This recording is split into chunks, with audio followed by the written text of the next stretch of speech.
photos stolen from those booths. Rob is saying that the studio is full.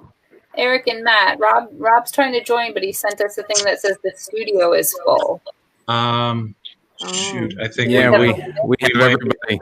I think we might be maxed out. Well, why don't I jump out, because I'm getting eaten alive. I just wanted to say hi anyway, and let Rob in. All right. Yeah, I'll jump out. Nice to see you.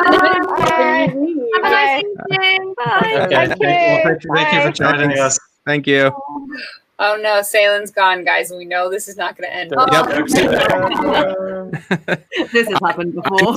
Yeah, exactly. I've seen this story before. I got to go too. I'll be back now. I know what happens when you guys get together. But we'll get Rob in here in a minute. But guys, thank you so much for coming on. Host has been shot out of a cannon. Shudder nailed it with getting you guys on the platform, and it has been nonstop talk, at least in the horror community that I follow, and it has just been it's been everywhere. And I've been touting it for the last 2+ weeks. I was like, guys, if you have an hour, go watch something that's so different, and we're all sitting on Zoom, we're all sitting on platforms like this, and you guys have created just something so different that is just, it's hard to describe sometimes, because we weren't expecting it and we got it, and obviously people love it. You guys are 100% on Rotten Tomatoes, and and that's why we're talking here, because independent filmmaking is, I think, the best type of filmmaking out there. You have the ability to do things outside of the box. You have new ideas, fresh ideas, and you're able to get them and execute them using the tools that you have. Rob, nice to see you, sir. Thanks for coming in. How's it go? Thanks for having us. Good. Like your shirt. Oh yeah, right. I thought I had to get this one out. Yeah, appropriate. Thank you. Yeah. So yeah, I mean, you guys have been, on a whirlwind virtual tour, press tour, basically since you guys came out, and it's just, again, it's so refreshing to see something done so differently. And I think, Rob, you tweeted out one time, this whole started with a text. Well, even before that, it started with a prank video. So we're all friends in real life, and we were all doing what everyone was doing. We were having Zoom happy hours, and we were doing quizzes and all this kind of stuff. And I was locked down in my house that I just moved into, with an attic that I hadn't explored, an attic where I was hearing all these strange noises. And I became obsessed with this idea that I was locked down with a serial killer living in my attic. So I got these guys all on a Zoom call, and I was like, okay, you need to be here for emotional support. I'm going to go check out my attic. And I went up there, but little did these guys know I'd already checked my attic. There wasn't a serial killer in there, but it was creepy as shit. So I decided it was a good opportunity to scare these guys. So I basically, little behind the scenes here, out of sticky tape, I created this horrible little thingamajig that attached onto my laptop. So it meant that I was sneakily able to be in the Zoom call on my phone and then slot it in and film my laptop screen without them knowing that they were watching pre-recorded footage. And I played them a clip from this movie Wreck, which is a Spanish found footage zombie movie, which has a great scene in an attic where a zombie jumps out and kills the cameraman. So as far as they were concerned, I was going to check my attic, and then a zombie jumped out and ate my face off. And they reacted as you'd expect. And so I cut that together, put that online, and that ended up blowing up. And we really thought we were loving that. We thought that was kind of going to be the thing that we did, the one thing we could look back on for the lockdown, our one creative endeavor. And then we started getting all these calls in, being like, "Is there a longer version of this?" I think people didn't realize it was a prank video as well, because almost everyone in it was an actor, although they were just genuinely being themselves. We got all these calls from production companies saying is there a feature version of this? And so I called Jed, as I always do when I have an idea, and Jed text me back Zoom seance, and that was kind of enough. And then we went and we pitched that around, and bizarrely, the pitch was basically Zoom seance. Something scary is going to happen. We don't know what it is yet. You just got to trust us. Are you in? And like amazingly, a lot of places threw in, and there became this like little bidding war. And we ended up going with Shudder because they really just. Well, I mean, you were saying about independent, that kind of independent spirit of low budget filmmaking. They really just got behind that. The whole pitch was basically, we don't know how this works. Nobody's ever done it before. We need the freedom to be able to figure this out as we go along.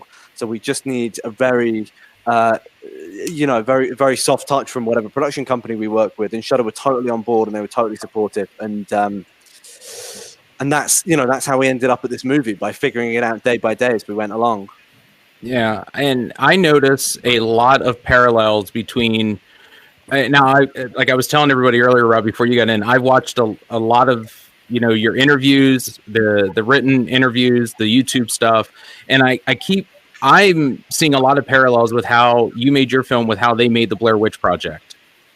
And yeah, was there any sort of found footage type film or specific genre of film that you took inspiration from, or said, hey, I want to do this, but I want to do it this way? Yeah, I mean, me and Jed have always wanted to do just a really full-on, like, freaky haunted house movie, like a kind of fun roller coaster ride haunted house movie. So I suppose we kind of combine that with our love of found footage. And, the Blair Witch was a big reference, of course. You can't make a found footage movie without referencing the Blair Witch. We love the Blair Witch. I think the Blair Witch is a much classier movie than Host. Host, we wanted to be much more like fun and much more of a freak out. And we actually, a lot of the references were movies like Sam Raimi movies. And there's the first VHS film. Mm-hmm. Yeah, the last segment on VHS, the one by Radio Silence about the frat boys that accidentally go into the haunted house. That was kind of a big reference for me directing it, because it's you're just getting bombarded with so much, so many scares one after another, and that was kind of the energy we wanted to bring to this film. We just wanted it to be something that we would want to watch in lockdown. I started out thinking I was going to get through my Ingmar Bergman box set, but in the end, I just watched all the Halloween movies. Like we wanted it to be really fun, really fun. That was kind of like the bottom line. Yeah, and I had gone back. I watched Dawn of the Deaf. Fantastic. I'm gonna put that out there. I'd love to see that as a feature. I thought that was. I was like, oh man, 12 minutes is over already, and it was just getting started. Yeah, and is that where you guys had a lot of you had met earlier, which led to you guys getting on board to do Host? Yeah. You guys, Haley, do you want to talk a bit about? Sure. So Caroline, Radina, and I were all in the same master's program together here in London at Royal Central School of Speech and Drama, and they gave Rob and Jed some funding to do Dawn of the Deaf, but then they needed to use us as actors, or they got to use us as actors. So we were all cast out of our class to be in the film with them, and so that's where we initially met Rob and Jed, and kind of, we went through that whole experience, which was, I know I personally love the film, and I'm really proud of it, and I think Radina and Caroline are as well, I would assume. Yeah. Now's not the time to say. Radina's keeping tight-lipped. She's not good at Yes, we all met doing that film, and then just stayed friends, I guess, afterwards, because it was just such a great experience. And then Jemma had been in the year above us in school, so we met her through that, and then we were all together in Jed's film Multiplex, which is coming out later this year, or whenever it can, when festivals open up. And Emma was the star of Multiplex, and we were all involved with that. So that's where we kind of met Emma. And then Teddy, we just happened to get lucky with that. He was brought into the film through our stunt coordinator, Nathaniel, is friends with Teddy. And we needed an amazing actor who could, gel with us like that. Within the first sentence, I think all of us were a little bit in love with Teddy. And he also is an incredible stunt performer. So it's true, Teddy, it's true. Yeah. So he was able to bring a lot to the. Teddy, I think your mic needs to go up again, Teddy. No. Can you hear me then? Oh wow. Yeah, just about. It's just a little bit muffled. You can just write it on a piece of paper and then put it up. That'd be great. Yeah. How Eric and Matt, how spoilery are we going in this one? We can just like yeah. Let's go ahead. If you guys have not seen Host, go ahead and log off, watch it, and come back because we'll probably still be talking about it, which is one of the great things. But we will be getting into spoilers. But I kind of wanted to talk a little bit about. Since you guys all knew each other, the audition process was probably non-existent. But, when Rob's fleshing out his script, which I read something that was like maybe 10 pages, how did he pitch the characters to you? So obviously you guys are playing yourselves in some level, but what were some of the directions for the characters that he wanted you guys to go with? Mine was very simple. I got phone calls saying horror movie, face burn, and lots of death. So I was like, 100%. Yeah.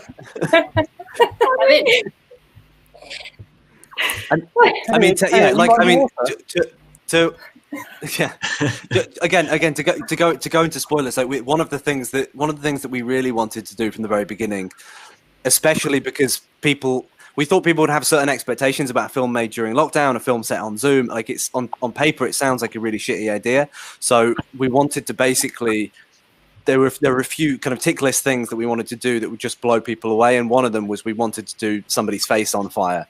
So when we were casting, we knew we needed a sixth member of the group to come on and set their face on fire. And I got sent a whole bunch of show reels, and Teddy's, and I'm not just saying this, put your fingers in your ears, Teddy, but Teddy's show reel was so good that even if we hadn't been able to set him on fire, I would have cast him because he just had exactly the right energy for the group. But he also had the most flammable face as well, which was really handy. Yeah, that's top of his TV. That's where the long hair actually went. That face. He just wanted you to burn off the man bun, right? Yeah. What'd you call it? A twat knot? I'm going to start calling that from now on because that's. I love it. See, for us, we had so it was shortly after the prank video went viral, and then Rob and Jed text the girls and said to us like, "Do you want to sort of jump on a Zoom with us?" And we all kind of text each other. We were the internet. Oh no! It begins. Caroline. It's so bad. Caroline, move your keyboard away from your face quickly. Yes. Yeah. Oh no! Is it working? Yeah. Yeah. So then we had. The girls were really suspicious of the guys because the last time we had a Zoom with them, they scared the life out of us, and then it went viral. So we were texting each other.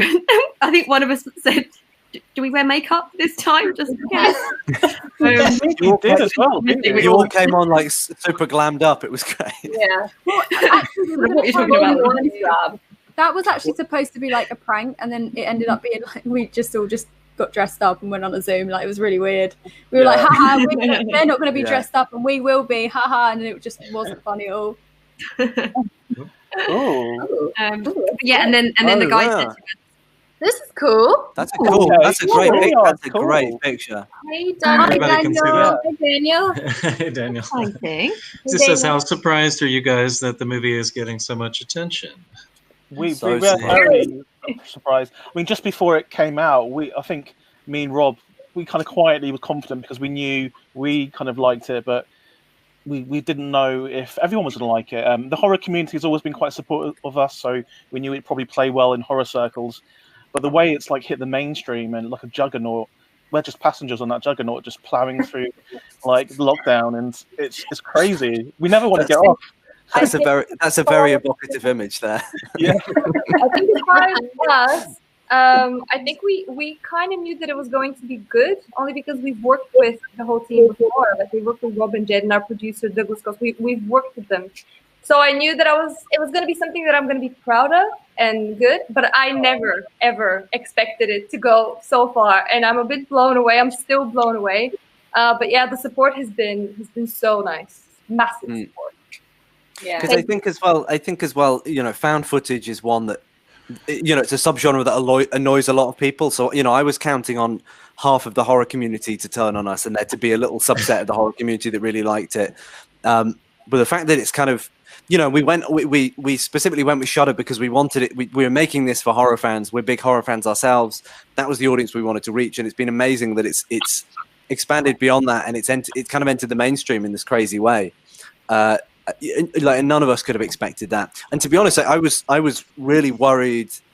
Like, part of the original contract with Shudder, I tried to get them to agree to a shorter running time as possible because I just wasn't sure if we'd be able to get anything out of this, because none of us had ever shot like this before. So, really, the fact that it came together so well, we were really happy with it. It was a great experience, and I think even if the movie had sunk without a trace, the fact that we got to make a movie with our friends during lockdown was totally worth it. And all of this is just a bonus. I think that's what it's all about, though, isn't it? Like the response we've had people making like these incredible posters. We've had other people being like, I want to do something like this too, and creating squares and making something with your friends and creating was why I believe we all got into this in the first place. And then making something that we can share with other people who are loving it, who are then getting inspired, is just the most incredible thing, and it just makes us all feel really nice. And that's the thing. That's the thing. We've, like, me and Rob have subjected these ladies to our short films over like the last 5-6 years, and like for very little kind of attention. I mean, they've done well in their own circles, but now we finally made something where they're getting like the world's attention, and it's great. It's great for me just to watch them, how they deal with all this attention as well, because it's hilarious. In fact, just them replying to like fans and stuff. Go, wow, you guys have got fans now. Like, this is crazy. Yeah, like I said, I've been following you guys on Twitter for like the last week or so, and it's just you guys are like killing my Twitter feed. It's great to see because, like you said, it's fantastic to see the interactions, and it's awesome to see how quickly people have attached themselves to this film because they can't get enough of it, and they're really spreading the word. And I mean, I'll be honest, I wasn't familiar, Rob, with any of your work, and ladies, I wasn't familiar with yours. I've started to, and one of the first things was the little Easter egg with the DMK. I was like, I love Night of the Comet. It's absolutely one of the best. Wow. Me and you are going to be good mates. There you go. Night of the Comet is the greatest film of all time. I actually didn't know that Rob was going to put that in there, so that's a nice. That was just a little. That and the Ghostwatch one were just for you, Jed. Oh, very very cool. So Night of the Comet, just quickly. I know this is derailing it, but it's the most underrated horror movie of all time. And the two main actresses, Kelly Maroney and Catherine Mary Stewart, are the two most underrated actresses in any like genre. And please, everyone, watch it if you haven't. That is my Jed talk. Thank you for coming. No, I kind of was like, ooh, DMK. I was like, all right, this is going to be good. And I was kind of like, I was attentive then because I was like, all right, these guys are into this. And I went back. I've watched the film 5-6 times because I'm trying to watch each one of the ladies individually. I'm trying to look in the background. Perfect. And I'm like, all right. And then I was taking notes. I literally was taking notes because I was like, okay, there's more to this. And I was like, all right, they're each playing it very differently. So, from my opinion, my watch, it was like, okay, Caroline's the one that she's totally scared. She spends the movie just in she's in terror. Emma's like, yeah, I'm having fun. We're gonna get drunk on Zoom. And Haley like wants it to happen. It seems like Radina's like, I don't know. And then Gemma's just okay. Jemma makes it go sideways. But were you guys given specific like character attributes or attitudes or behaviors by Rob to portray? Yeah, that was pretty much it. What you just said was exactly what we were kind of given, where we each had our, we did a seance initially before we actually shot the film. We did a seance, and I think Rob and Jed, and then our other writer, Gemma especially probably helped pull out bits of our character that we're able then to expand upon. So we each had our own specific role to play. So we were kind of more archetypes of people rather than our actual selves or real people. We kind of blend into like. So you are playing yourselves as well. It's How dare you? A slight. it's like 1% to the side. Like I mean, a lot of what, like, we knew that we weren't ever going to end up at a full script. So a lot of what me, Jed, and Jemma worked out was the objectives for each character in the scene, how we wanted the audience to feel, and you know, me and the cast were able to spend the week preceding the shoot, you know, jumping on Zoom, talking about what we wanted the audience to feel in each of the scenes, things to try out. It was really about, like, just making sure that if you were watching it, Matt, like, you were watching it, focusing the whole time on Emma or the whole time on Haley, you'd have stuff that you could pick up on, and you'd have little nuances, and you know, and a lot of it was just stuff that we knew we could run with, like the drinking game, for instance. We didn't know how that would play out, but we knew that that was just a great thing to thread through the seance, just to give it a bit of structure and a bit of shape. Yeah, Emma, like, unintentionally created the hashtag of 2020. Happy Spookies. I think that's going to carry on. I absolutely love that. So with quarantine and lockdown, obviously, even as independent filmmakers, you have a lot of struggles and uphill battles just with funding and equipment and everything. Can you talk about how you rehearsed and what that was like, and how you guys got this to work? I mean, like, the stunty parts were quite difficult, and that took, like, rehearsal. But as for everything else, like, there wasn't really rehearsal. There was more like, we're going to have a chat about it, and then... Because I didn't want to... Sorry, I've just got to plug my charger and my thing's down. So, I mean, basically, because these guys had to basically be one-person film productions, that, you know, themselves, and there were so many technical things that they were working on. Like, one of the big things for me is that we could spend the week preceding the shoot working out all of the blocking, all of the technical stuff, so that by the time we actually got to the day, we could just be creative and we could be in the moment, and these guys could do what they do best. And so what we did is we had a week beforehand, and individually I'd jump on Zoom with each of the actors, and we'd have a talk about the blocking, the lighting. We developed kind of like 3 different lighting setups for the different stages of the movie. You know, again, with no movie lights, this was just turn the lamp on, turn the lamp off, that kind of thing. And also just finding the creepiest angles, you know, that great angle in Haley's house with the open doorway behind her, and those kind of, you know. So we found kind of all our blocking and just worked out the kind of beats of the scenes. And then what we did on the Friday before we shot, we got everyone on Zoom, and I taught them through every single scene and exactly what the objectives were and exactly what I wanted them to feel and where they should go. Then they took a day off, and then they came back onto a Zoom the day before we started shooting, and I didn't say anything, and they walked me through every single beat of the scene. So all the technical stuff was absolutely nailed out, so that when we got there on the day, we knew what our objectives were, and then we could just have fun with it, and we could improvise and we could try stuff out, but we knew what we were aiming for. And I think like after that second time when we all got on Zoom and you guys talked me through, I feel like we all kind of had the movie in our head in a really useful way. Like, we kind of just knew the shape of it in a really vague way, which is always the thing you're trying to do as a director. You're trying to get the movie that's in your head into everyone else's head. And I felt like from that point on, we were all trying to make the same movie together, which was great. I think my favorite part of my favorite part of the script, because we had like bullet point script, was the scare scale. Oh, the fear scale, yeah. The fear scale, yeah. So Caroline was always on like a 5 or 6 or 7. Oh, Caroline was way up, yeah. Caroline was super up. Then my character was always 3, but hiding it. 2, hiding it. That was the fun part of the script. I stole that from John Carpenter on Halloween. Apparently, he did a fear scale for Jamie Lee Curtis, so I gave them all numbers for each of the scenes, and it was great because then if something wasn't, if you guys weren't reacting enough or reacting too much, we could just use the numbers to dial up and down. It was really great shorthand. It was really helpful. Yeah. No, it was great. It was super fun. I had Post-it notes. So we set up, each of us had our laptops with like battery pack and microphone and everything, sort of camera, everything stuck to the back of it.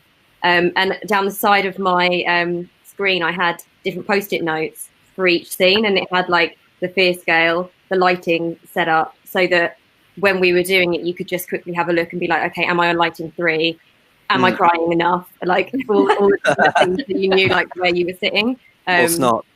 On the snot scale, am I a 10? Yes. Gemma's queen of the snot, though. I'd say. I think it goes.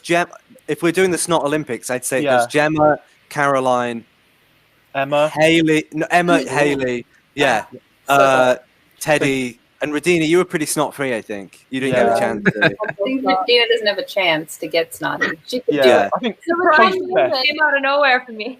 There was literally one moment I had so much snot, and then I went to breathe in through my mouth, and I sucked loads of snot in my mouth. But we were still in the scene, and then I was like spat it all out, and he was like wiping it, and then it slid across my face, and then I was like crying, like no. Can that make it to the Blu-ray? Can that? I wish we did. I know exactly the bit you're talking about. We did have it in the movie for a while, and we were just like, it's too distracting. Yeah, Brenna watched it. Like she was like, I've watched that bit 17 times. I was like, oh no. Because you put your hands on your face, and then when you pull it away, it like all comes. Oh my god! Turned into the blob. You could do that as like a blackmail. Yeah, maybe. Be like, I'm going to release this clip of you. I'm proud of it. I am proud of it. I'm waiting for my, what is it, Anne Hathaway Snoskers. Snoskers, did he say? Brilliant. So for all the actors, what was it like having to basically be your own crew? How much did you have to learn? What did you take away from having to basically be as hands-on as you had to be because of the way you made the movie? It was a learning curve for me. I was on the phone to get to the top and we had the stunt everyone was here, and I went up and was like, yeah, cool, go get the light. And there was a lot of light for my stuff. We had the light out, all the outside, everything like this. So I got it down, and I sat there for a little bit, and it didn't dawn on me that I was expected to rig it up as well. You hear me? It's really quiet. You're really quiet. Just lean right. You put headphones on. Have you got headphones? Have you got headphones? Put some headphones on. We'll come back to Just give a minute. Do you know what it did for me? It made me realise, like, I mean, looking at a mic pack, when the box came, it came in like, the microphones came in this big metal briefcase, and it was like, what the hell is that? How do I use that? And then, like, it only took a couple of days to figure it out, and it's kind of made me realise that things you think, oh, that's going to take ages to learn, probably isn't going to take ages to learn. And if you want to do something, you can probably do it. You just do it. In the beginning, I think I was really worried that all the technical stuff is going to take away my concentration from the scene and what's going on in the scene. It's going to compromise my acting. But like the guys were so, like our producer Douglas Cox spent enough time to talk us through all the settings that we had to do. Rob was obviously super patient with us. We took our time. Callum, who was our sound guy, was just like sending us videos how we could connect this cable to that cable, that thing to that box. So it was very, no, but we had no pressure. Be like, oh, we need to get this done now. It was like, take your time. When you're ready, then we'll do it. So it was really nice.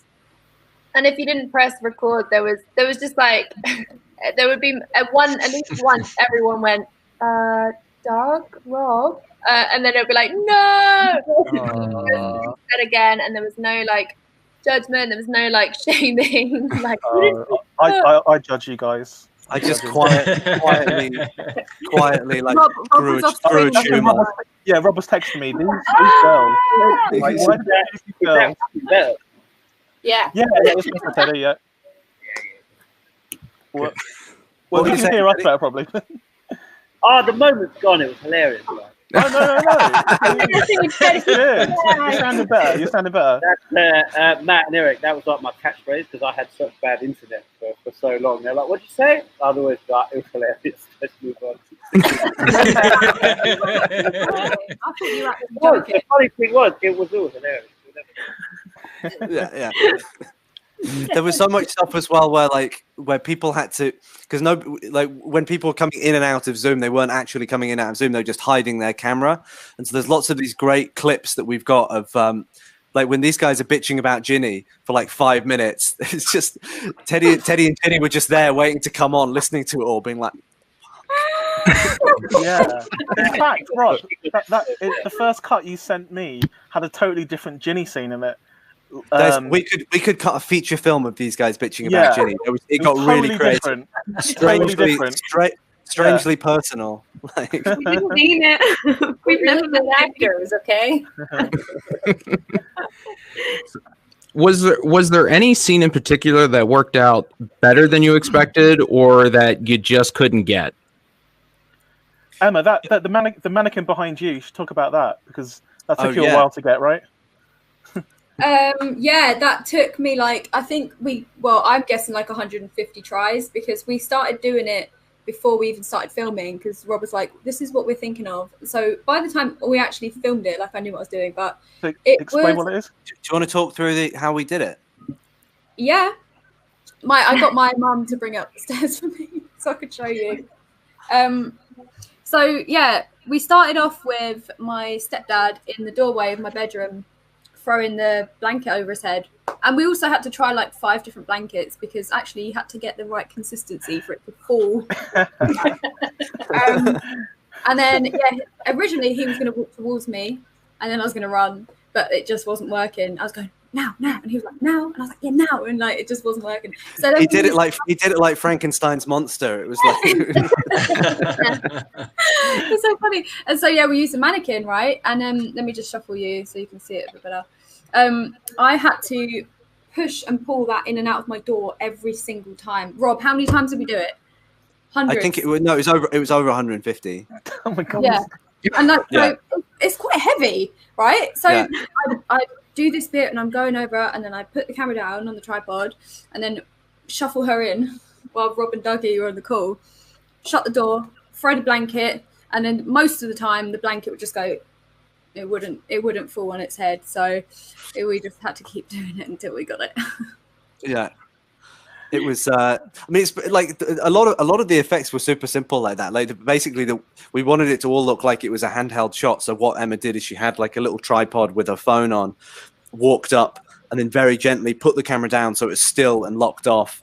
And then we put the mannequin in, threw the towel over it, and then our VFX guy Steve Bray was able to add a bit of handheld to that bit, so it looks like it's one continuous thing. And obviously, he painted out the mannequin frame by frame. But there were these kind of simple, in theory, kind of ways we came at a lot of this stuff. But it took a lot of trial and error.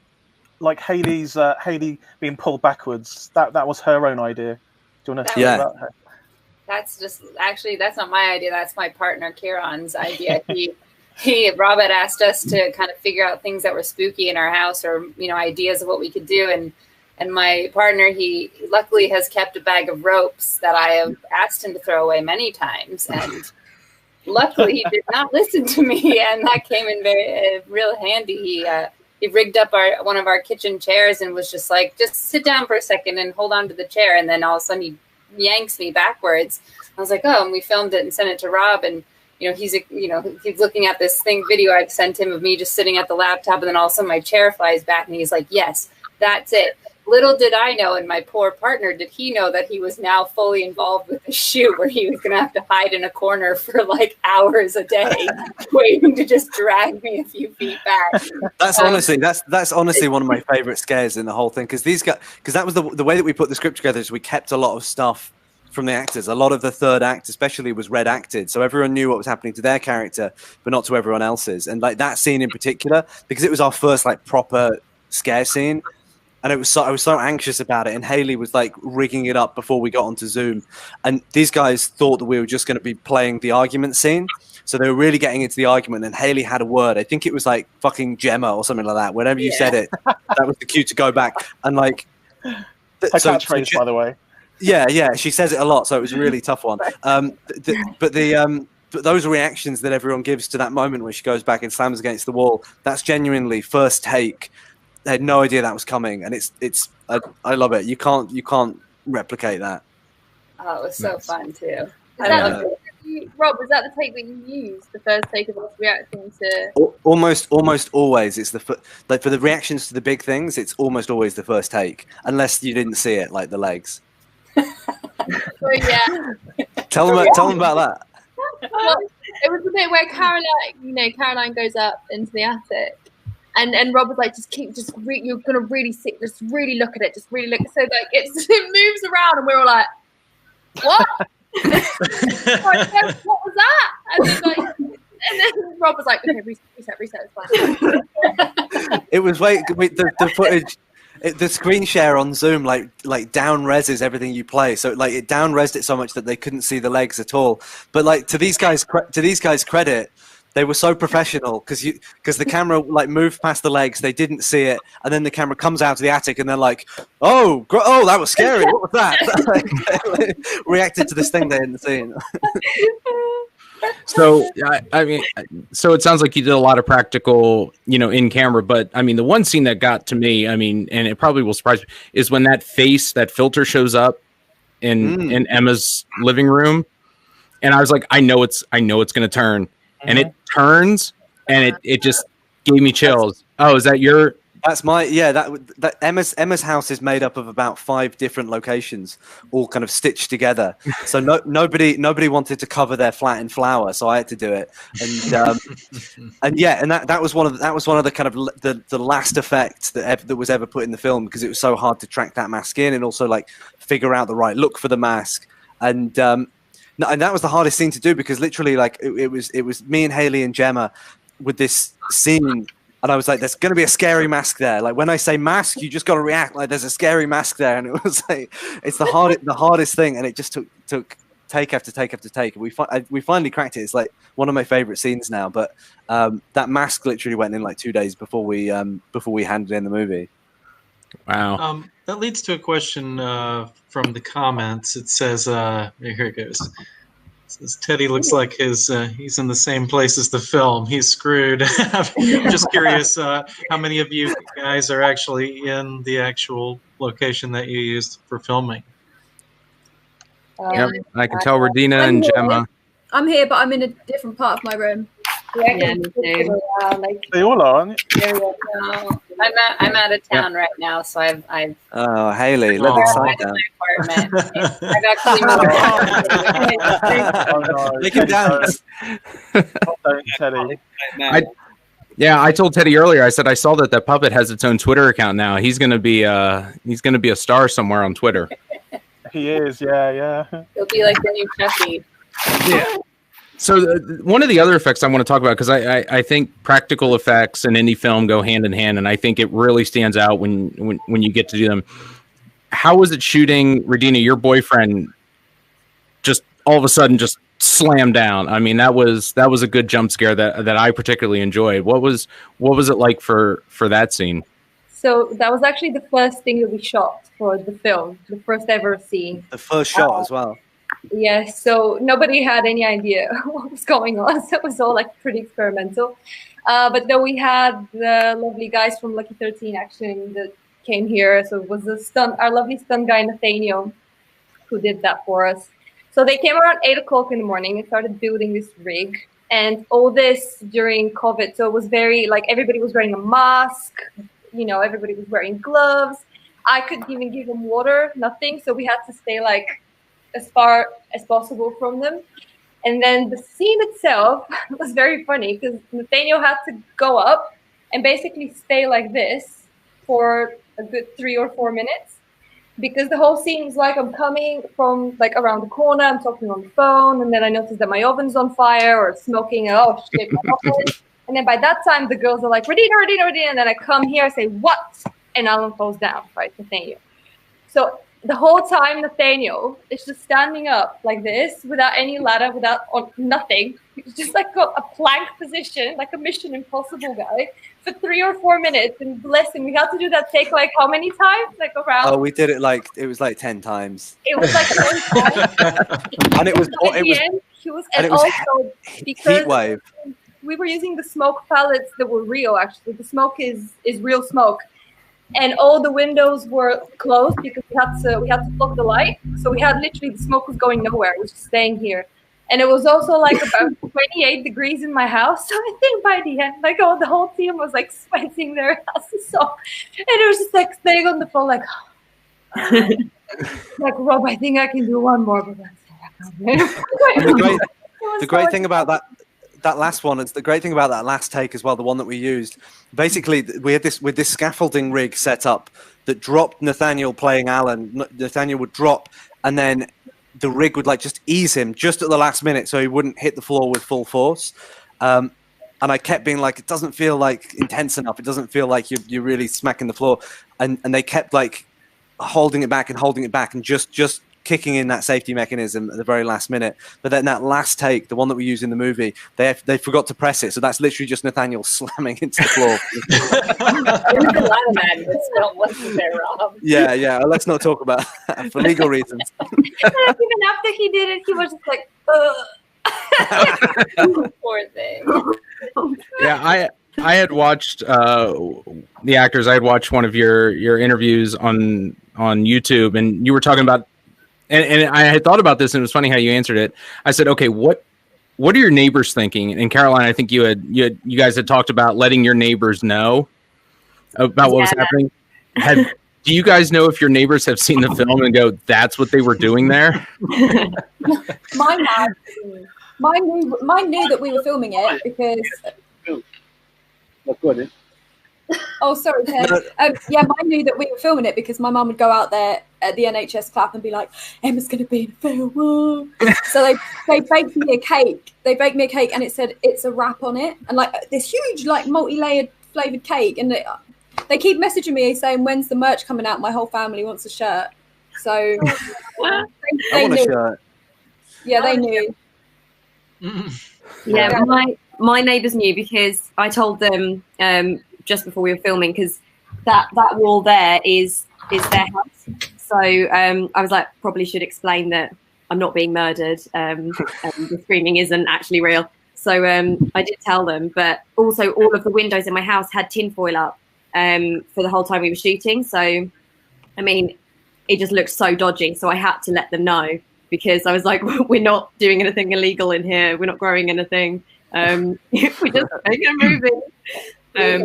We got an email from our guy. Oh, no, go on. I was just saying I had a policeman come up from across the road being like, your tinfoil is blinding drivers as they go by. So I had to take it down, and then I was like, guys, tinfoil's not going to work out. And then my neighbours, because one morning, Rob, you got us screaming at like 9 a.m. on a Sunday morning. Yeah. So I had to like leave this like note on my door. And then my partner was like, I can't, if you scream and we haven't left a note on the door, I can't leave the house. Or I started doing this like letter that was in different colours. So it looked like if my partner left alone, he'd left this like newspaper cut-out message that I hadn't been murdered. And then he was seen to be leaving the crime on his own. Hi, somebody said merch. Yes, please. Yeah, merch. What should we have on the merch? There Happy should be Spookies. Happy Spookies. Happy Spookies. Definitely. This question is more for me. Caroline, how's your dad, and how's he handling this little bit of whoa. Did we lose everybody?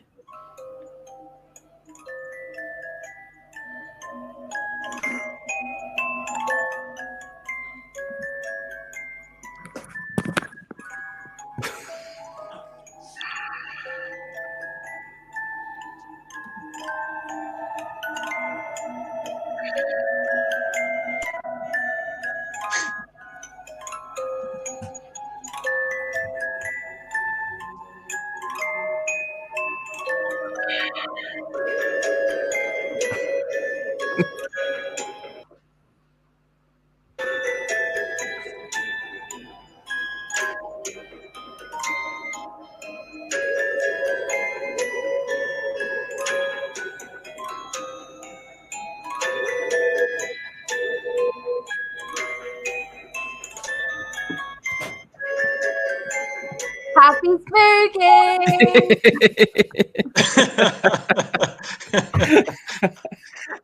Yeah.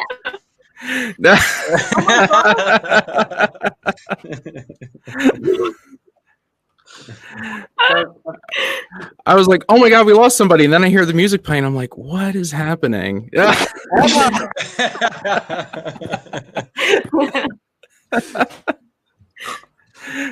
Oh my God. This is way too much fun. Have we lost Haley? Where did Haley go? We did lose somebody. Yeah, Haley. Haley did they actually log off? Yes, I think by accident. We lost Haley and Oh no. Teddy. There she is. There she is. Who? Rob, why did this one never end up in the film? That was too scary. It was too scary. Wow, I like that word. that's messed up. We were filming like, and it was like 3 a.m, I think, when we were filming that face filter stuff, and we were all like delirious from lack of sleep. And I was like, "Be a cat, Emma, meow." Now you're an angry cat. Now, like, we got all this Can footage. we point out that the filters were on my phone, but what Rob and Dougie could see was me without the filters. So it was literally just me and the camera right next to the camera, like.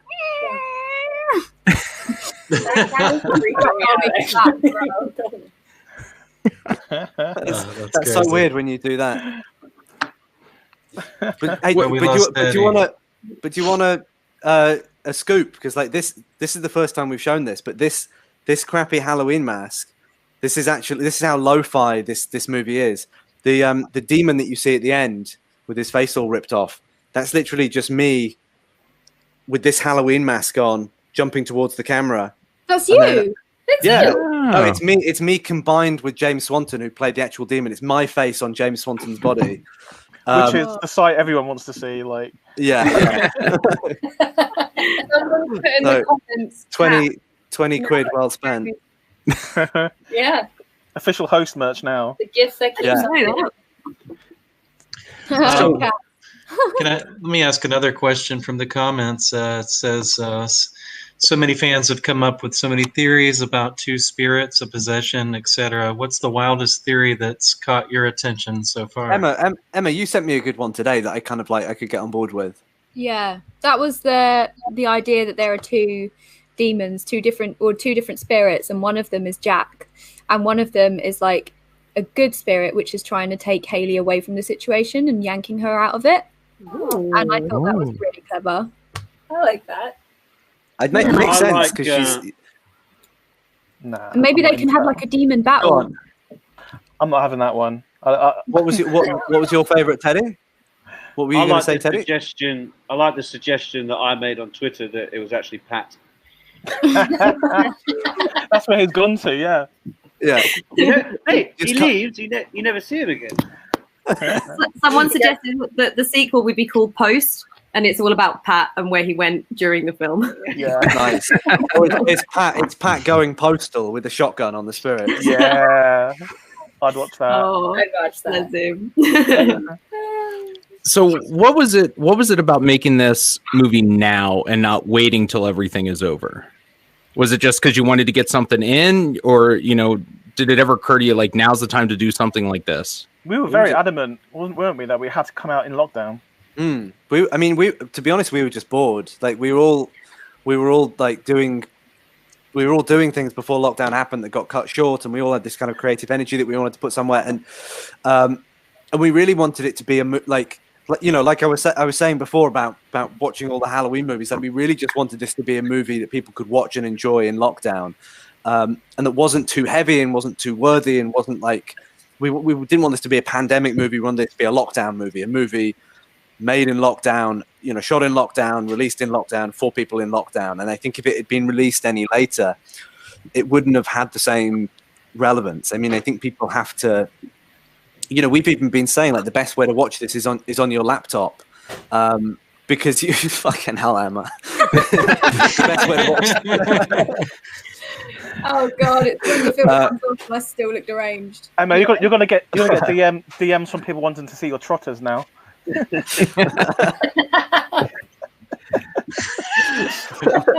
No, don't. Honestly, don't.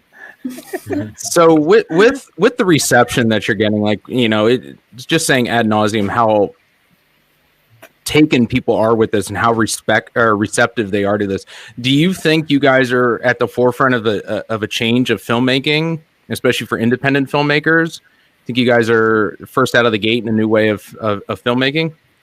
I think we've just set up the foundation and the infrastructure for others to kind of build on. So now people know that it's possible. Now they can try and make their own movies using it. I mean, we didn't intend for us to be like pioneers in anything, really. We just wanted to make a cool horror film with our friends that we would enjoy ourselves. And if other people want to take what we've done and use that as the kind of template, like, more power to them. I think one of the things that we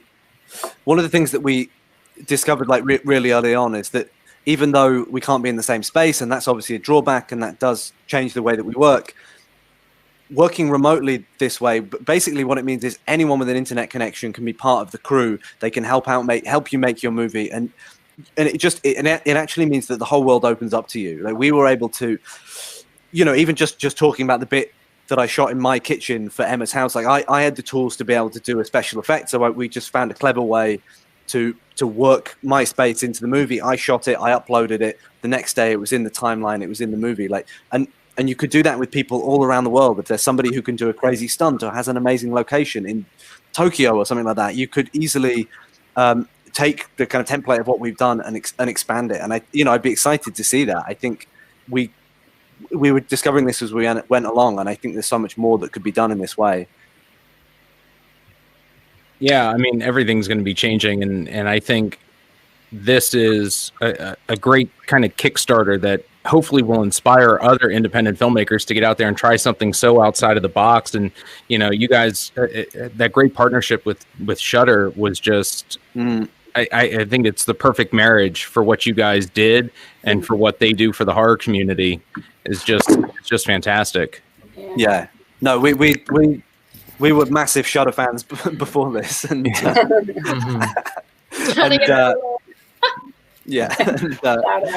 they've been absolutely a dream to work with, and we hope it's the first of many. Mm-hmm. They also bought us tequila shots yesterday. Oh yeah, I'm not thanking them for that. I was so ruined this morning.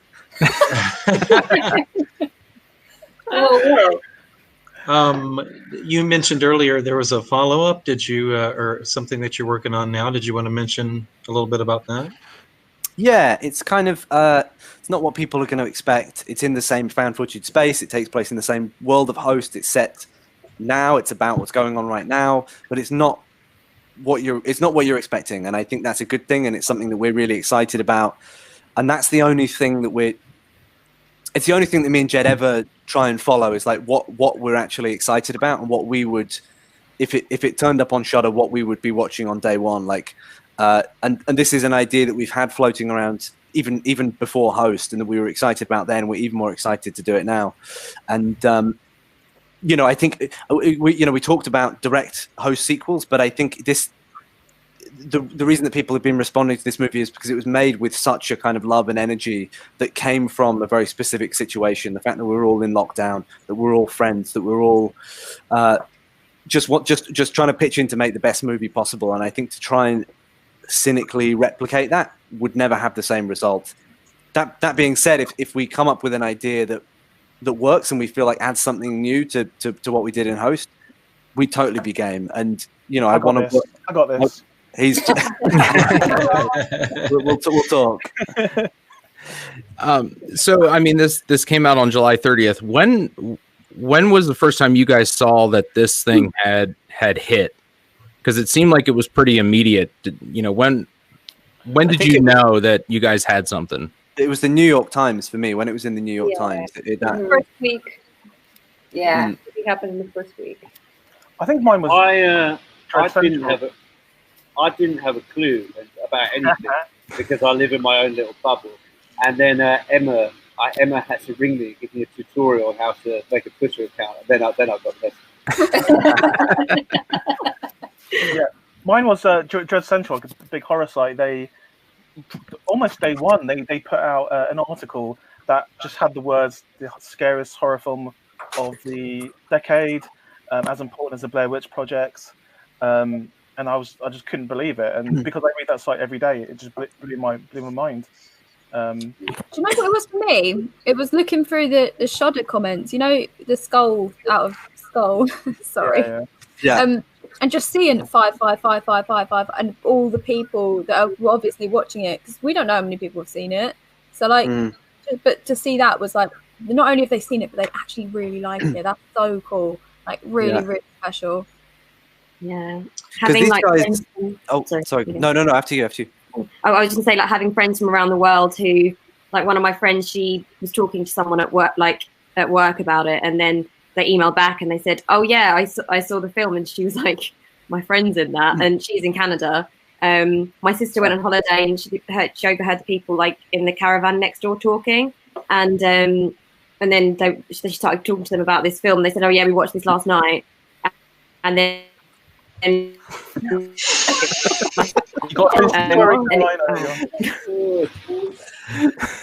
she was just getting to the really good part. I was going to stop crying. It was very excellent, and that's the story done. Because these guys literally, because they'd only seen the bits that they were alive for, so these guys literally hadn't seen it. Like Jed saw it, like Jed didn't see the movie until like a week before, and these guys didn't see it till the day before it landed on Shudder. So it was really like, I mean, imagine if it had just been garbage, like, and you'd watch it the day before it went on. Like, that's the thing. Like Rob and Doug, our producers, didn't actually deliver the film till 2 days before it dropped on Shudder. They were doing last minute things. So it dropped on Thursday, the 30th of July, and they delivered it on Tuesday, the 28th of July. Yeah. Imagine what Shudder would probably be thinking, like, oh my god, what we have stuff in for. But luckily, I mean, I think they're probably their biggest hit of all time. I'm guessing. Someone yelling in the background? Yes. I think tap dancing or what? Jed, were you just DJing? No, that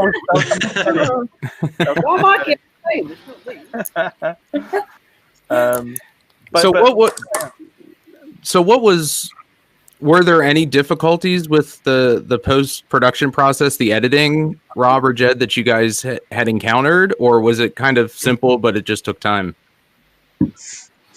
No, it was a head fuck. Everything was a head fuck. It was like literally from like getting the footage.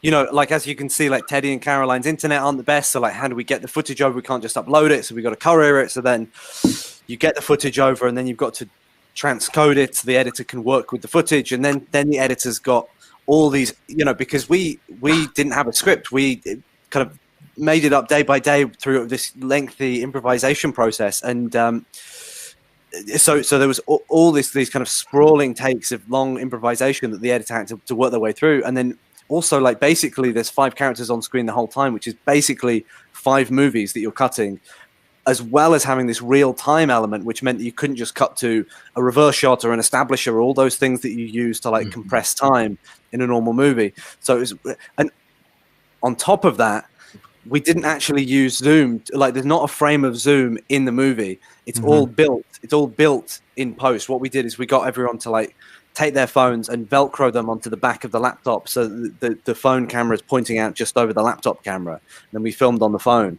But that also meant that every single grid had to be built from scratch. That we had to get a designer to design all of the different elements. Every time somebody's name comes up, every time the speaker box plays out, that's somebody having to time code that, put that in specifically. There ended up being almost 4,000 individual cues that needed to be done by hand, just to make it look like we'd recorded a Zoom call. Yeah, I've got to go, guys. But thank you for having me, and happy Spookies. I've got to jump off, but happy Spookies. Happy Spookies. So have you heard from Zoom? Have they kind of reached out and be like, "You're making a horror movie on our platform. Please don't ever do that again"? They were totally chill. Honestly, we were totally upfront because we had to get their permission beforehand. I think if it was any other like platform, this wouldn't have worked, because you know people are using Zoom. That's just for some reason become the platform of the pandemic, and so we really needed them to be on board, and we were very transparent with them. We said we want to kill a bunch of people on your platform. Are you happy? And they were totally on board with it, and they gave us all these assets, and they were really helpful. And like, they haven't tweeted about it yet. I mean, that'd be really cool if they tweeted about it, but you know. Probably because they've realised that their stock's gone down. Everyone's afraid to get on Zoom now. All the people that invested money in Zoom back in March are now losing it. That'd be amazing. Imagine if we were the film to single-handedly take Zoom down. That'd be incredible. We'd be the hero of the world. That means people have to go back to work. I don't know. It's a double-edged sword. Or back to Skype. Yeah. No, thank you. How and again, I kind of, again, like I said, I love all this stuff. How was it filming the scene where Teddy, your girlfriend, goes up and then goes down in the pool? Because that looked pretty I don't want to say dangerous, but I mean, that seems pretty in depth. What was that like?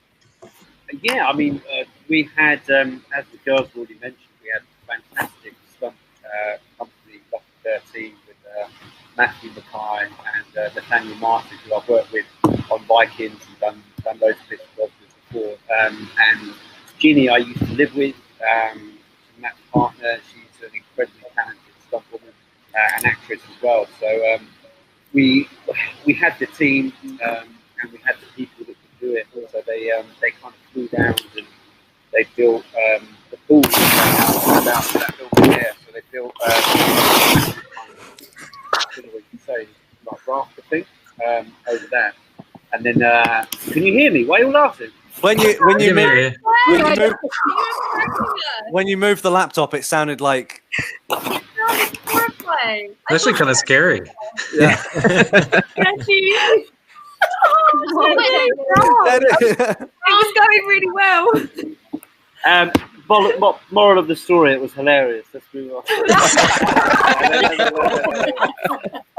No, so yeah, essentially they rigged her up with wires, and it was a kind of timing issue. But yeah, I mean, really, she was fantastic and super capable, and we were in such safe hands. The boys have got a kind of wealth of experience, and as a stunt performer, they make you feel incredibly safe. I don't know if I'd have set face on fire with many other people.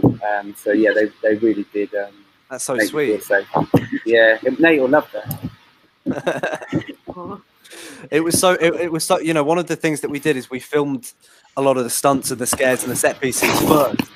Oh, Teddy, we filmed a lot of the scares first, like Radina said, like the Alan falling from the ceiling was the first day, and then we set Teddy's face on fire on day 3, and like the whole idea was that we'd have these clips and we'd be able to play them back to the cast live, and of course the cast didn't know that any of this stuff was coming, so they were able to like react to this stuff just like the original prank video, and we could get the kind of automatic reactions, and it was a really nice feeling having like being 3 days in and having all these amazing effects, and like that Ginny pool moment was one that like Jed was adamant about that. He was like, we've got to levitate somebody. That's how we show people we're not fucking about.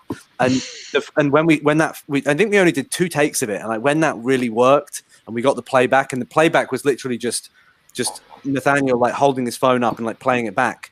But when we saw that, it was such a cool feeling to know that we'd at least got these really cool moments that people would be talking about, and now we just needed to do the job of making the audience care and getting all the character stuff, you know, bedding the audience in with the characters, and we had all these great moments in the bag.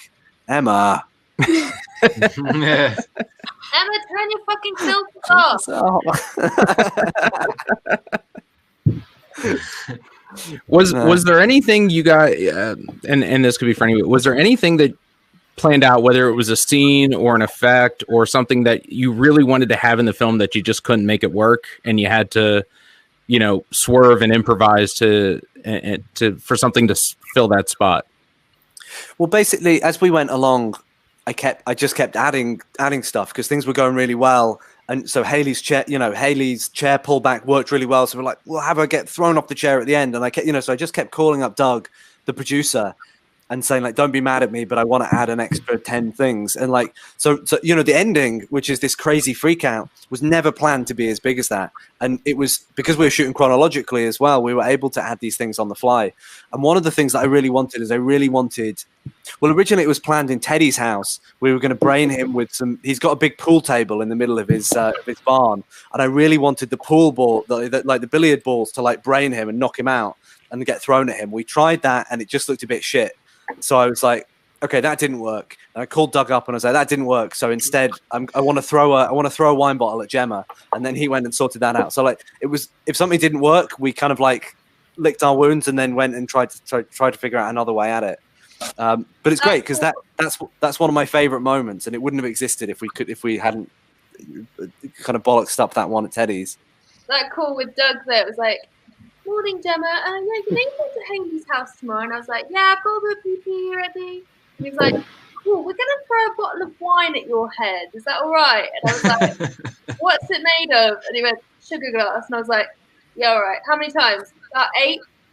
Okay, cool. Yeah. And then the next day we went there and it was like, here's the bottle, I'm just gonna smash it on your head. Yeah, that one caught me by surprise. That's the funniest bit in the movie for me. I love it. Oh, Jemma, you just go down. It's just.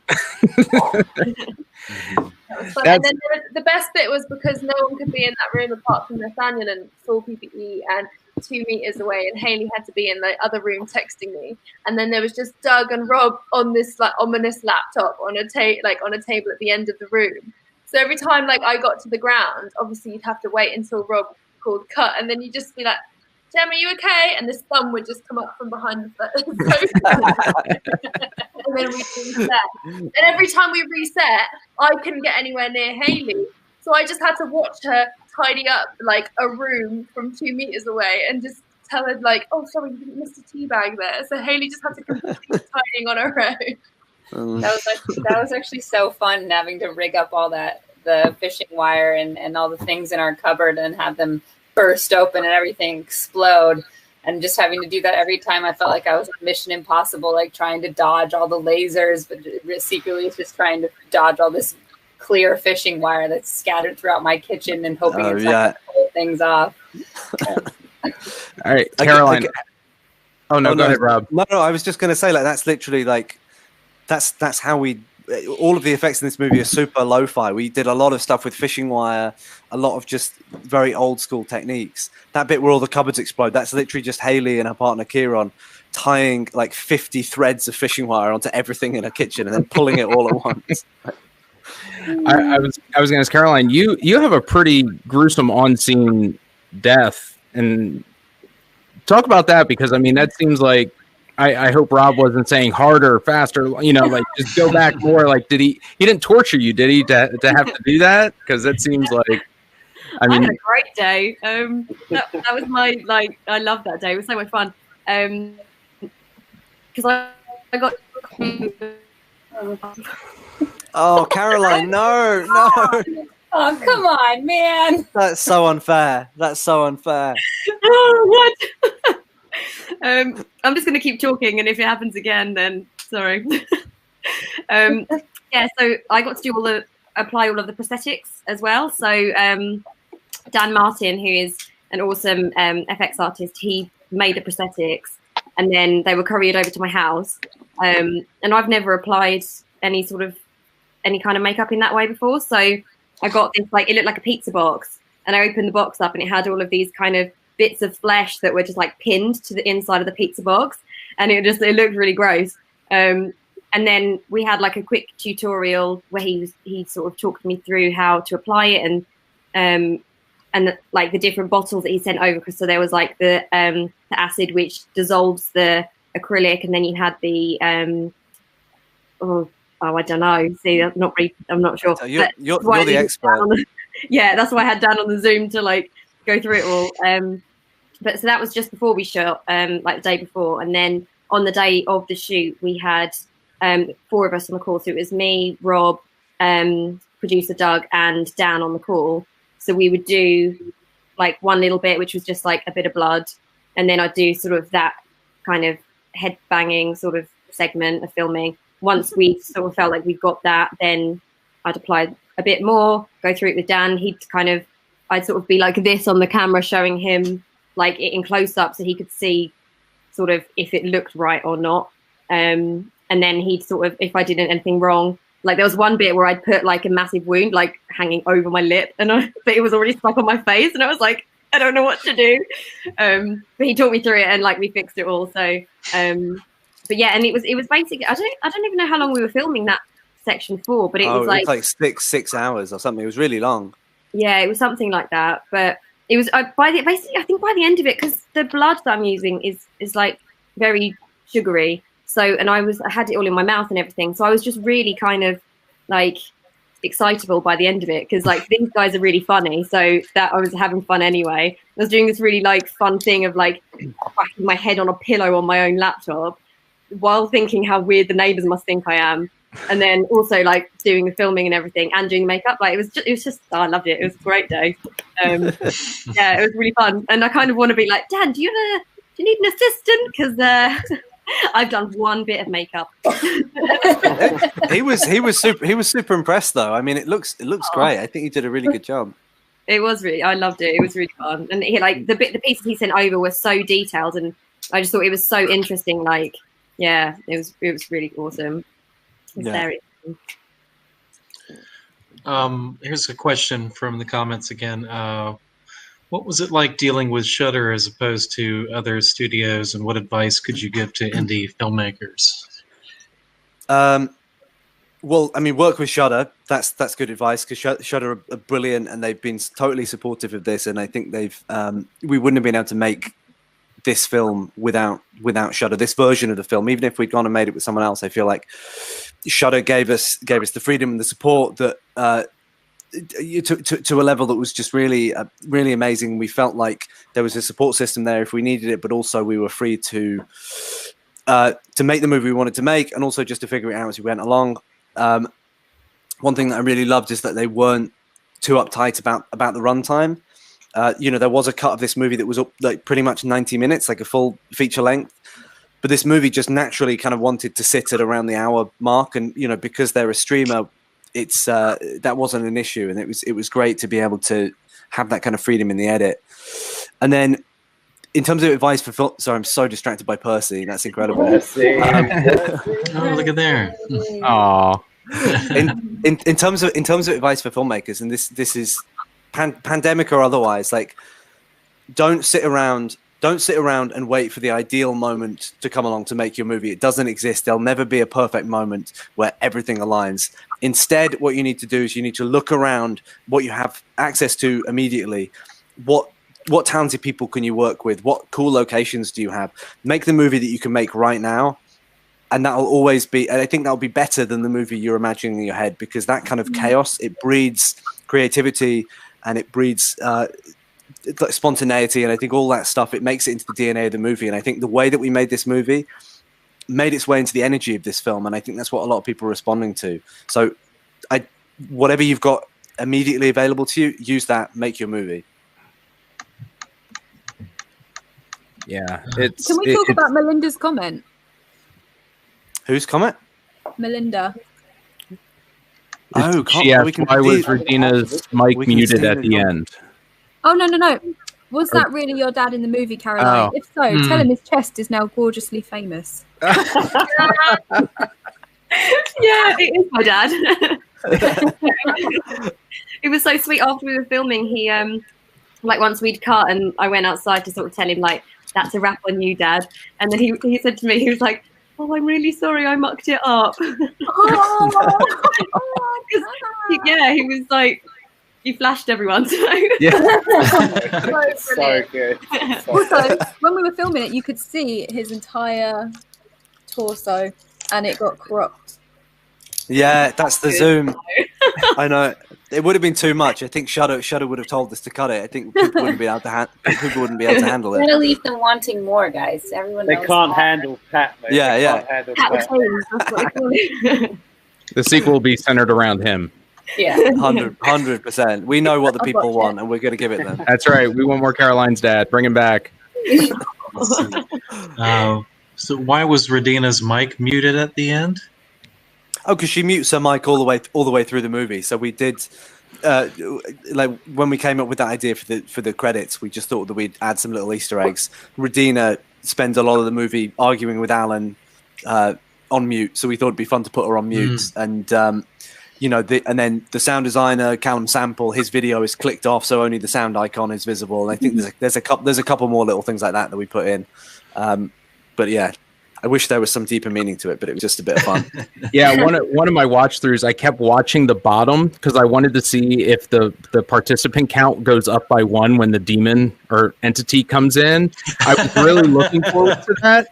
I was waiting to see if that changed from 5 or 6 to 7, whatever it was, and I was like, oh, please tell me that's where it comes into play. So I was watching for that kind of stuff in the movie as well, and we were thinking about it. We were thinking about doing something like that, but we thought like, I don't know, even the bit at the end where everyone's screens start to disappear, that was kind of just like riding the line of being a bit too like, I don't know, the image of the demon like sitting there like logging everyone off just felt a bit silly to us. So we wanted to have the demon not like interfere with the zoom too much. Yeah. Yeah, and it's worked on, like I said, multiple rewatches. It is fun because there's so much going on with each actor, and I kept looking in the background. I'm like, did anything move? Do I see a shadow? And to me, that's what I love about these types of films is you can go back and watch it. It's only an hour long, and it's the perfect length, and it's the perfect setting. And again, I'm going to tout this movie for quite a long time, just because I think it's definitely something extremely positive that is coming out of this pandemic and this situation. And you guys have just, I think you hit it on all cylinders from every aspect. Thank you, man. Thanks so much. Yeah, no, absolutely love. You know, and it was funny because that was one of my questions after I first watched the movie. I was like, were these guys friends before? And it makes sense now that you guys all knew each other basically, and it definitely plays to everybody's strength because it seems very natural. That's how friends talk to each other. That's how we all treat each other. And you know, I just, again, absolutely love it. I think that's one of the reasons it works too, is just the fact that we used using all of what could be seen as a negative in this time, as far as like, okay, you don't have a full camera, you can't shoot on your normal lenses, you don't have the crew with you.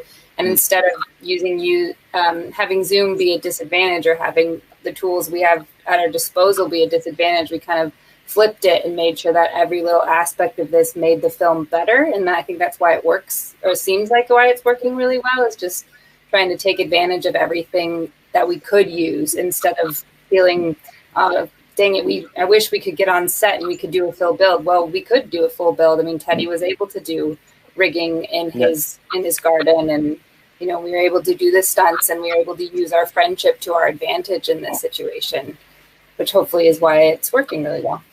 I tell you what though, guys, we should, as soon as we're allowed back on a normal set, we should all get on a normal set and make a real movie as well. Yeah, I would like that.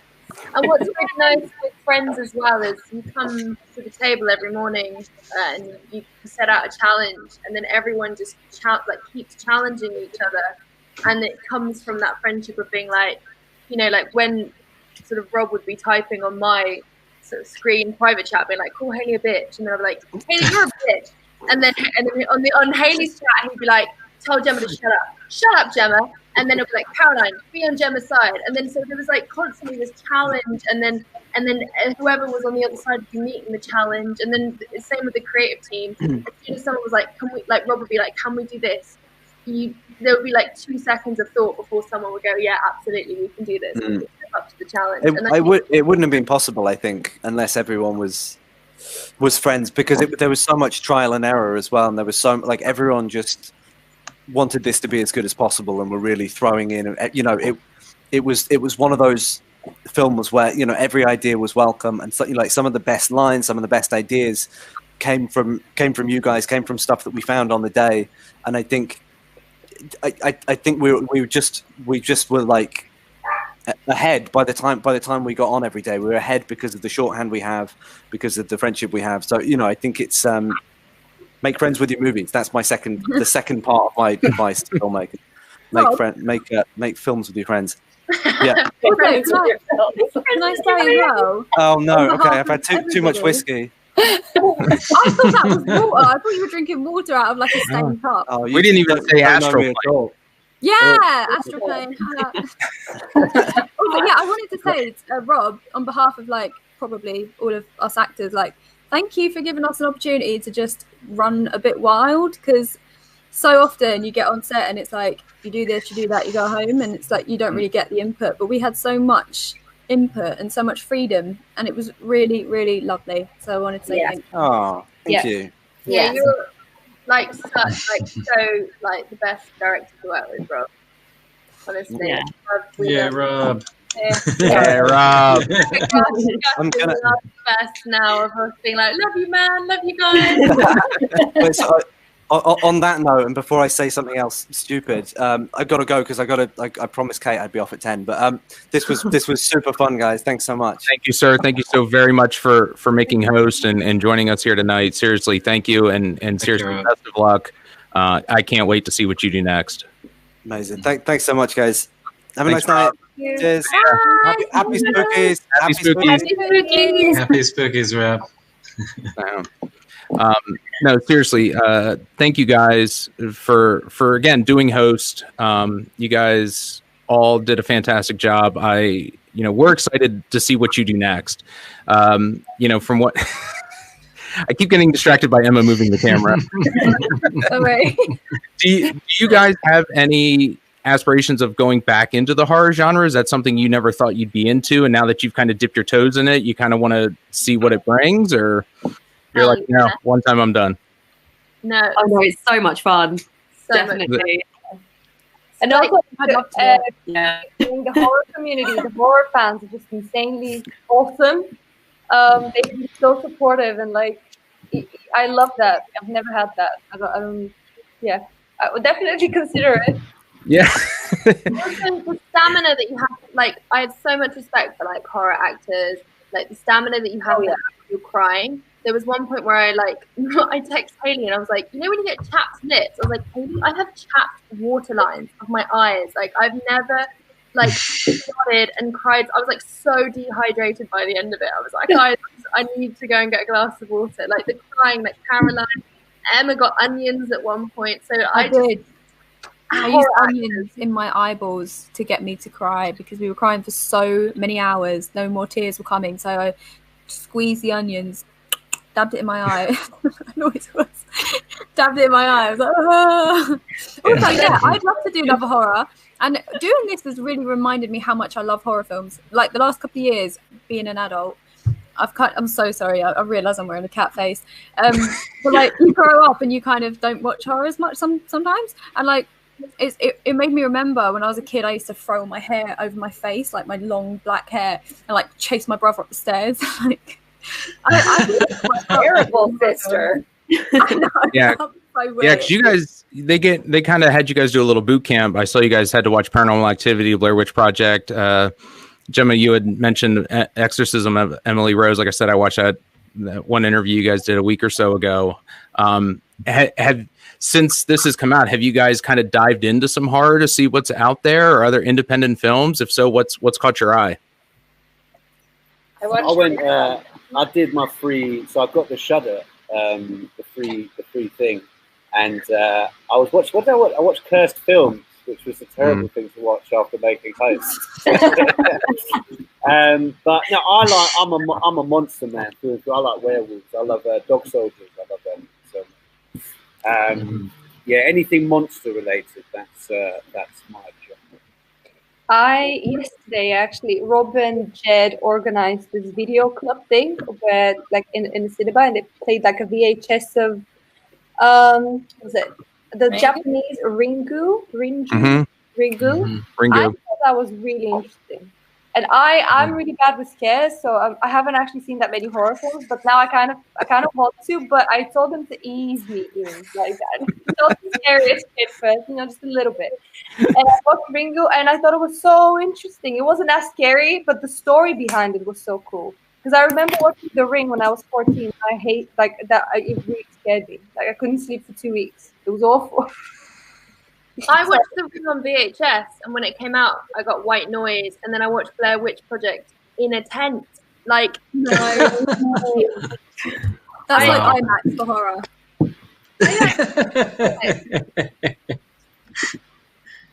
Jim Jones said, my favourite horror movie is Star Wars, Rise of Skywalker.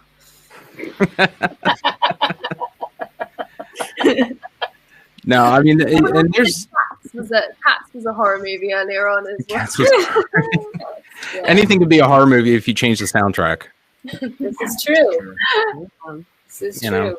Yeah, no, there's so much good stuff out there. I mean, if you guys have Netflix or Amazon Prime, there's Mortal Remains, which is another great found footage film that really is simple and effective and really gets the goosebumps and the hair on my neck standing up. Blair Witch is one of my all-time favorite films.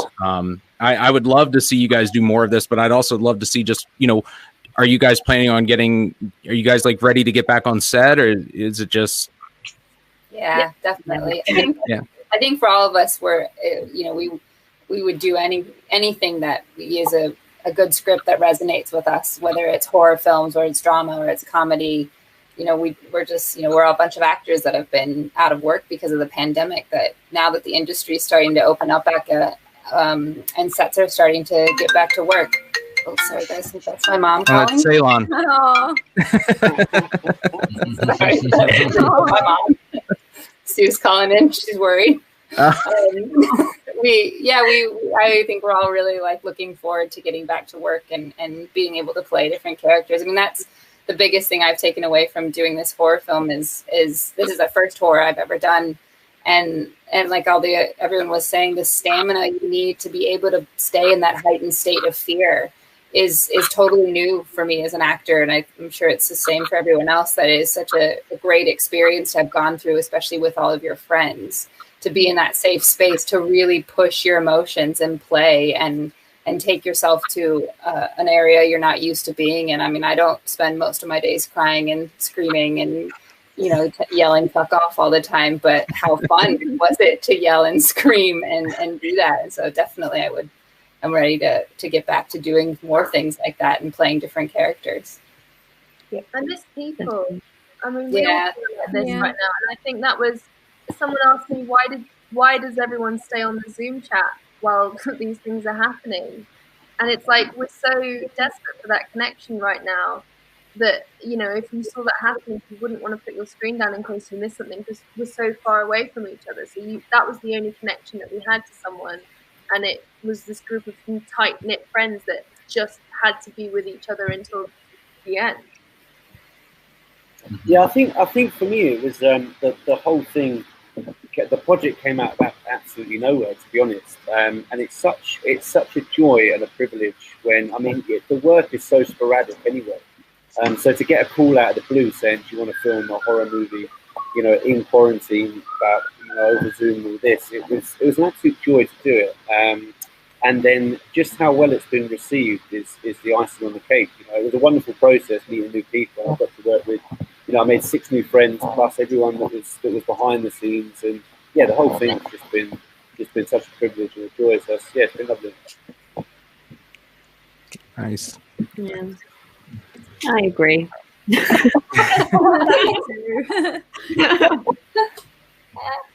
Whenever Caroline's internet goes out and she's like, and then her screen freezes, but then you just hear, oh, like audio freezes for her screens, and you just go, oh no. But that's guys, the scariest thing about all of it is my internet. I'm going to jump off at half 10 because I need to eat. I haven't had my dinner yet. I'm quite hungry. But yeah, thank you so much for having me. Thank you, Emma. Thank you for everything. Thank you, Emma. Thank you for coming on. Yeah. Thank you so much, guys. Lots of love, and thanks for the love on post. Yes, thank you. Bye-bye. And then they're fine. And then as well, guys. Yeah. No, you know, at this point, you know, we know it's late over there, so we're gonna let you guys go so you guys can finish off the night and relax. But seriously, again, thank you so very much for not just coming on, but for doing host and seriously watching you guys interact on Twitter with fans and everything is the most fun I've had on Twitter in forever. It is so lovely. Please tweet us. I'm really enjoying it. Like, it's so nice to wake up to these messages. And some people have like hilarious banters up. The hashtag justice for Jemma, just like it was heavy. Yeah. No, you guys have been probably it's probably going to be, you know, it's weird to say, but it's going to be one of my top films of the year. I love when I can find a film like that and tout it because I think it needs to be seen. We love independent horror. You know, the George Romero Foundation, which helped put this together, really wants independent filmmaking to take off and be sustained. You guys are a big part of it. You know, the cast and crew. You guys make these films, and you guys left an impression. Thank you. Thank you so much. I mean, it's nice for us to be able to share this with everybody. So it's just as exciting for us right now to be like, woo, the film, please watch it. Yeah. No, people are, and I think people will continue to do it. I'd love to see, you know, more from you guys. I'm definitely going to be watching to make sure that, you know, when you guys are making new stuff, we can share it and get people in the seats and really see how you guys continue to grow and succeed. Yep. Thank If you guys ever need any help with anything, just reach out to us. We'd be glad to help out, and we're looking forward to seeing what you guys put out next. Thank you so much. Yeah. Thank you, guys. Caroline, tell your dad hi. Thanks for coming on. All right. Thank you. Happy skis. Happy spooky. See ya. Bye. All right. All right, well, yeah. Normally, we're right at the hour and a half mark, and we normally we like to save a little bit of time just to kind of rap about George Romero a little bit. But now we didn't even need that filler this week or this month or whatever. However, this is going to work out. But no, that's great. And I've only had the opportunity to take in the film one time, but I'm looking forward to taking it in again to show my wife and see if my kids want to have a look at it. And to everybody that's watching this, I mean, it's on Shudder, Shudder original host. Have a look at it. It's super fun and it's different. It's involving a lot of elements of other, like the found footage. Films as well as the paranormal style films, but it's got a new quarantine spin on it. Super relevant. And, that was why I was excited that something like that came out now, and it didn't come out 6 months from now. And it was like, wow, I think I read they shot this over the course of about 2 weeks. Came together quick and they banged it out. I think I read somewhere Rob might be working with Sam Raimi coming up, so it looks like he's going to be busy. Wow. I'm think about that, Matt. I mean, we're talking about, if you're an independent filmmaker out there, these guys had a concept literally weeks ago, and their film is now on Shudder. I mean, if you're an independent filmmaker, look no further than right here. I mean, this is obviously, it's going to be difficult to replicate those kind of results, but the opportunity is there. If you build it, they will come if it's good enough. Yeah, and it gives you hopefully some incentive to try something different. You don't have to try this again. Definitely make that film that you've been wanting to make, and just go out and make it, even if it's small scale. You don't have the budget, you don't have the research, go out and make it. And that's one thing George always said, is just make your movie. And you never know what's going to happen to the movie you make. It could end up on Shudder, it might end up on Amazon, it could end up somewhere, but people are seeing it. Get it done, get the experience, and you never know what you're going to gain from it.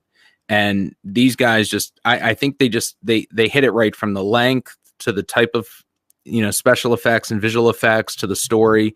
I love the fact that they all knew each other, because that just played off so very well. They didn't have to, spend, 5 days on Zoom getting to know each other. They already had relationships. Normally, you'd kind of advise against that. An independent filmmaker, obviously, you're going to use some of your friends, but go out and get some actors. But in this case, you got to use who you know and trust. You can't audition or in this case, use your friends.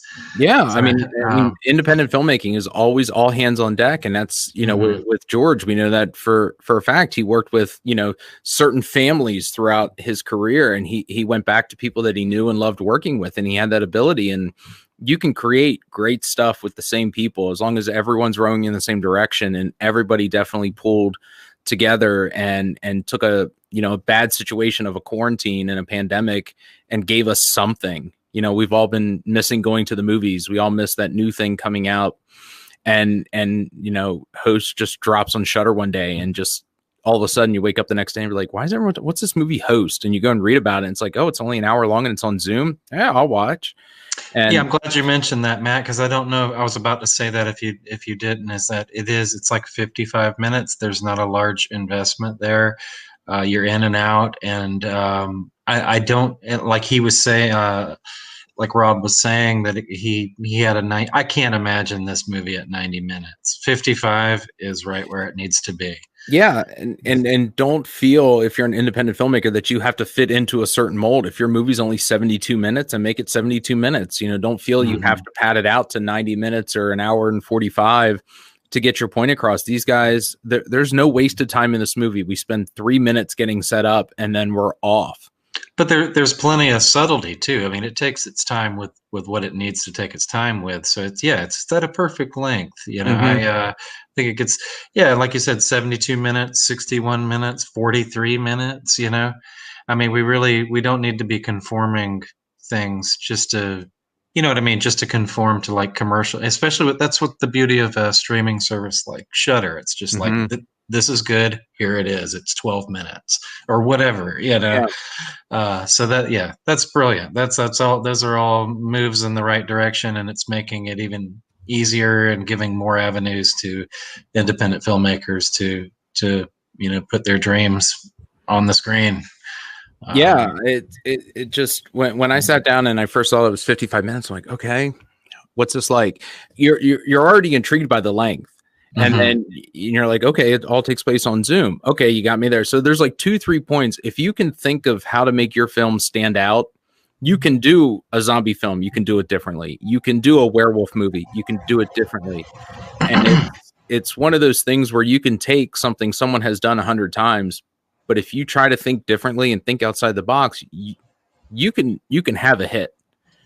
And that's why I love discovering films like this. This is why, you know, when I go on Netflix or Amazon or Shudder, I try to find stuff that I probably would never see if it wasn't for that platform, and I'll give it a go. It might not be the best, but I try to find something I can enjoy out of it because I'm like, hey, they did something. And you know what, God, you know, I hope, you know, indie filmmakers really come out of this pandemic with some inspiration to try new and different things. I think we were already seeing that with some independent films, you know, stuff from A24 and Jordan Peele. Everyone's trying something different. And I think we're going to be into the start of something new with something like Host coming out. So I'm hoping Shudder continues to find stuff like this and give these guys a platform, because I think they nailed it. 100% agree. And if you haven't already, I think you can still do like a 7-day or a 14-day free trial with Shudder if you want to just, you know, log in to check out the film. It's again 55 minutes. It's a quick watch. It's worth looking at. And want to thank everybody for coming out and listening to what the folks from Host have to say. And then also want to thank everyone again from Host for joining us tonight, and also and everybody that's at the GARF, the George A. Romero Foundation that's working behind the scenes to put these interviews together and to get the publicity out. Thank you so much as well. You guys did an amazing job. And speaking of that, I mean, we're gonna I don't know. We've got some announcements. We're not quite ready to roll them out just yet, but we've got a few things coming down the pipe here shortly that will be, I don't know, maybe in the next week, about some maybe new directions for the show. Yeah, we got a lot of stuff in the chamber, and I think, again, one of the positives of this pandemic is how our show has evolved. We've really taken it new directions, and I think if you would have told me in March that we would be talking to someone that just had a movie drop on Shudder, I would have been like, really, we would? I'm like, and this is fantastic, and this kind of came together in the last couple of weeks, and I was on board from the start when we first started talking about it. I was like, yeah, I want to talk to the people from Host, because those who know me, like I said, this has a lot of parallels to the Blair Witch Experience with how they made the movie, and they did a lot of similar things, and they did it differently because it worked for that film. And I'm way too excited to see what these guys do. And again, we got some great stuff, you know, in the pipeline that I think you guys are really going to love. Again, like Eric said, thank you to everyone at the GARF, Jeff and Suze, Chris, Ramona, Laura, all you guys, you know, have been fantastic, allowing us to bring these stories of new and upcoming independent filmmakers out. I think we're going to continue to hopefully spotlight some of these great things that you guys are going to come to enjoy. And again, hopefully we can, you know, we'll be working more with the GARF in the future, but that's coming up. Yep. Hopefully, fingers crossed. Yep. But we'll have some announcements coming out soon about what our next show will be. But we're, you know, right now we're not positive, but we got something coming up. So yep. But thanks everybody for joining us, and for WGON Network, I'm Eric, and I'm Matt.